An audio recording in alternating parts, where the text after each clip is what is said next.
امام علی علیہ السلام کی خدمت میں ایک شخص آیا اور دست ادب کو جوڑ کے عرض کرنے لگا، یا علی، مرنے کے بعد برزخ میں انسان سب سے زیادہ خوش کب ہوتا ہے؟ بس یہ کہنا تھا تو امام علی علیہ السلام نے فرمایا، اے شخص، یاد رکھنا، برزخ میں انسان تب خوش ہوتا ہے جب اسے معلوم ہوتا ہے کہ رحمت کے خزانے لے کے زندہ انسانوں کے لیے رمضان آ گیا۔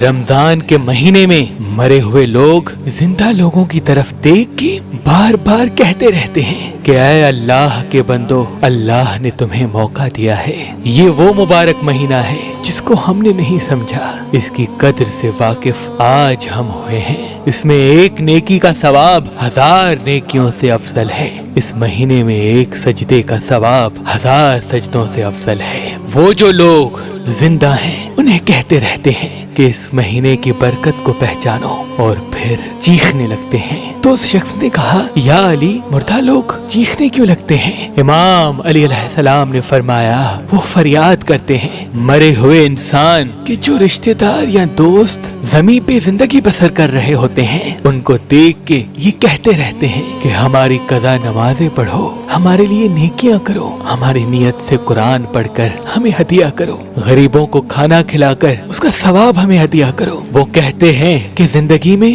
ہم نے تمہارے لیے کیا کیا کیا، تم صرف ہمارے لیے اتنا کرو، اپنی دعاؤں میں ہمیں یاد رکھو۔ وہ ایک ایک نیکی کے لیے ایک ایک رشتہ دار کو امید کی نگاہ سے دیکھنے لگتے ہیں۔ یاد رکھنا، میں نے اللہ کے رسول سے سنا کہ جب بھی رمضان آئے اپنے مرحومین کے لیے نیک اعمال کرنا نہ بھولنا، کیونکہ برزخ سے تمہارے مرے ہوئے لوگ تم سے ثواب کی امید رکھتے ہیں۔ اللہ کے ولی حضرت شاہ شمس تبریز نے فرمایا کہ حسینی عقیق پہننے سے نظر، تعویذ، جادو انسان پہ اثر نہیں کرتے اور انسان کے کاموں میں رکاوٹیں ختم ہونے لگتی ہیں۔ تو ابھی ہماری ویب سائٹ مہربانی.com پہ آئیں اور یہ پتھر حاصل کریں۔ آپ اپنا لکی پتھر ہماری اپلیکیشن جو گوگل پلے اسٹور اور آئی فون ایپ اسٹور پہ موجود ہے ان سے بھی حاصل کر سکتے ہیں۔ مزید معلومات کے لیے ہمارے نمبر پہ کال کریں۔ اللہ آپ کو سلامت رکھے۔